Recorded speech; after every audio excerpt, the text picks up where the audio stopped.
नमस्ते। तो आज हम बात करने वाले हैं एक ऐसी किताब की जिसने दुनिया भर में लिटरली हलचल मचा दी थी, रोंडा बर्न्स की द सीक्रेट, या जिसे हम रहस्य के नाम से जानते हैं। इसका जो कोर मैसेज है वो बहुत ही सिंपल है, पर कहा जाता है कि इसमें किसी की भी जिंदगी बदलने की ताकत है। तो चलिए आज इस रहस्य के पन्ने पलटते हैं और देखते हैं कि आखिर इसमें ऐसा क्या है। इस किताब की शुरुआत होती है खुद लेखिका की जिंदगी के एक बहुत ही मुश्किल दौर से। वो लिखती हैं कि एक वक्त ऐसा था जब उनकी जिंदगी पूरी तरह से बिखर गई थी। उनके पिता की अचानक मौत हो गई थी, काम का स्ट्रेस हद से ज्यादा था और रिश्ते भी टूट रहे थे। मतलब सब कुछ एक साथ गलत हो रहा था। ये एक ऐसा पल है जिससे शायद हम में से कई लोग कहीं ना कहीं कनेक्ट कर सकते हैं। लेकिन यहीं से कहानी में एक बहुत ही इंटरेस्टिंग मोड़ आता है। लेखिका कहती हैं कि उसी सबसे बुरे वक्त में, उसी गहरी निराशा के बीच उन्हें एक ऐसा तोहफा मिला जिसने सब कुछ बदल कर रख दिया। एक ऐसा उपहार जो उनकी जिंदगी का सबसे बड़ा राज खोलने वाला था। तो चलिए सबसे पहले ये समझते हैं कि आखिर ये रहस्य की खोज हुई कैसे। ये सदियों पुराना ज्ञान लेखिका तक पहुंचा कैसे और इतने समय तक ये छिपा हुआ क्यों था। ये सब शुरू हुआ जब उनकी बेटी ने उन्हें एक 100 साल पुरानी किताब दी। उस किताब में उन्हें जिंदगी के एक महान रहस्य की झलक मिली, और जब उन्होंने इस पर रिसर्च करना शुरू किया तो वो हैरान रह गई। प्लेटो, शेक्सपियर, न्यूटन, आइंस्टाइन, इतिहास के लगभग हर बड़े थिंकर, आर्टिस्ट और साइंटिस्ट को इस रहस्य के बारे में पता था। तो सवाल ये उठता है कि अगर ये इतना पावरफुल था तो आज इसके बारे में इतने कम लोग क्यों जानते हैं। अब आते हैं इस किताब के दिल पर, यानी सबसे जरूरी हिस्से पर। आकर्षण का सिद्धांत क्या है? The attraction principle. यही वो फाउंडेशन है जिस पर द सीक्रेट की पूरी इमारत खड़ी है, और ये वो आइडिया है जो किताब के मुताबिक हमारी रियलिटी को शेप देता है। तो आखिर ये बड़ा रहस्य है क्या? वो कौन सी एक चीज है जिसके बारे में किताब बात कर रही है? चलिए जानते हैं। ये रहस्य है आकर्षण का नियम, द लॉ ऑफ अट्रैक्शन। और ये नियम बहुत सीधा है। एक जैसी चीजें एक जैसी चीजों को अपनी ओर खींचती हैं। मतलब लाइक अट्रैक्ट्स लाइक। किताब कहती है कि ये यूनिवर्स का सबसे पावरफुल और पक्का नियम है, बिल्कुल ग्रेविटी की तरह। इस किताब में बॉब प्रॉक्टर जैसे कई जाने माने टीचर्स ने भी इस नियम को समझाया है, और उनका दावा बहुत बड़ा है। वो कहते हैं कि इस रहस्य से हर वो चीज पाई जा सकती है जो कोई इंसान चाहता है, चाहे वो खुशी हो, अच्छी सेहत हो या फिर दौलत। तो सवाल है, ये नियम काम कैसे करता है? किताब के अनुसार हमारे विचार एक चुंबक की तरह है, अ मैग्नेट। हर विचार की अपनी एक फ्रीक्वेंसी होती है। जब हम कुछ सोचते हैं तो हम उस विचार की फ्रीक्वेंसी को यूनिवर्स में भेजते हैं, और वो उसी फ्रीक्वेंसी की चीजों को हमारी तरफ खींच कर लाता है। एसेंशियली हम सब एक ह्यूमन ट्रांसमिशन टावर की तरह है। तो यहाँ पर एक बात समझनी बहुत जरूरी है। ये नियम अच्छे या बुरे में कोई फर्क नहीं करता। ये बस हमारे विचारों की एनर्जी पर रिस्पॉन्ड करता है।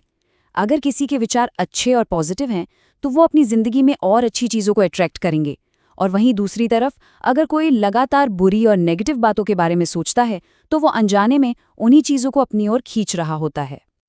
ठीक है, तो थियरी तो समझ आ गई, पर इसे असल जिंदगी में प्रैक्टिकली लागू कैसे किया जाए? तो अब तीसरे हिस्से में किताब हमें क्रिएशन के 3 बहुत ही आसान स्टेप्स बताती है जिससे हम इस रहस्य का इस्तेमाल कर सकते हैं। तो ये काम कैसे करता है? चलिए इसे स्टेप बाय स्टेप समझते हैं। किताब इसे क्रिएटिव प्रोसेस कहती है, जो किसी अलादीन के चिराग की तरह काम करती है। ये प्रोसेस 3 स्टेप्स में है। सबसे पहला स्टेप है मांगे, मतलब एकदम साफ साफ ये तय करना होगा कि क्या चाहिए, और फिर यूनिवर्स से उसे मांगना होगा। दूसरा स्टेप है यकीन करें, पूरे दिल से ये मानना होगा कि जो मांगा है वो मिल चुका है, इसमें शक की कोई गुंजाइश नहीं होनी चाहिए। और तीसरा और आखिरी स्टेप है पाएं, यानी वैसा ही महसूस करना, वैसी ही खुशी फील करना जैसा उस चीज को पाने के बाद महसूस होगा। यही फीलिंग उस चीज को असलियत में खींच कर लाएगी। ये जो दूसरा स्टेप है ना, यकीन करना, यही अक्सर सबसे मुश्किल होता है। और ये समझना बहुत जरूरी है कि इसका मतलब सिर्फ उम्मीद करना नहीं है। इसका मतलब है ऐसे एक्ट करना, ऐसे बोलना और ऐसे सोचना जैसे कि वो मनचाही चीज पहले से ही हमारे पास है। अच्छा, अब इस प्रोसेस को और भी ज्यादा पावरफुल बनाने के लिए किताब में 2 बहुत ही जबरदस्त तरीकों के बारे में बताया गया है। ये 2 प्रैक्टिसेस हैं जो रिजल्ट्स को कई गुना बढ़ा सकती हैं। इनमें से पहला तरीका है कृतज्ञता, यानी ग्रैटिट्यूड। जब हम उन चीज़ों के लिए शुक्रगुजार होते हैं जो हमारे पास पहले से हैं, तो हम यूनिवर्स को एक बहुत पावरफुल सिग्नल भेजते हैं कि हमें और भी अच्छी चीज़ें चाहिए। ग्रैटिट्यूड हमारी फ्रीक्वेंसी को तुरंत बदल देती है। और दूसरा पावरफुल टूल है विजुअलाइजेशन, यानी मन में तस्वीरें बनाना। इसका मतलब है कि दिमाग में एक डिटेल्ड सीन बनाना कि जो चाहिए वो मिल चुका है, उसे महसूस करना, उसे छूना, उसे पूरी तरह से एक्सपीरियंस करना। और ये इतना पावरफुल क्यों है? लेखक जैक एनफील्ड इसे बहुत अच्छे से समझाते हैं। वो कहते हैं कि जब हम विजुअलाइज करते हैं तो हमारा दिमाग असल में वही थॉट्स और फीलिंग्स पैदा करने लगता है जो उस चीज़ के सच में होने पर होती। और जैसा कि हमने सीखा, यही फीलिंग्स आकर्षण के नियम को एक्टिवेट करती हैं।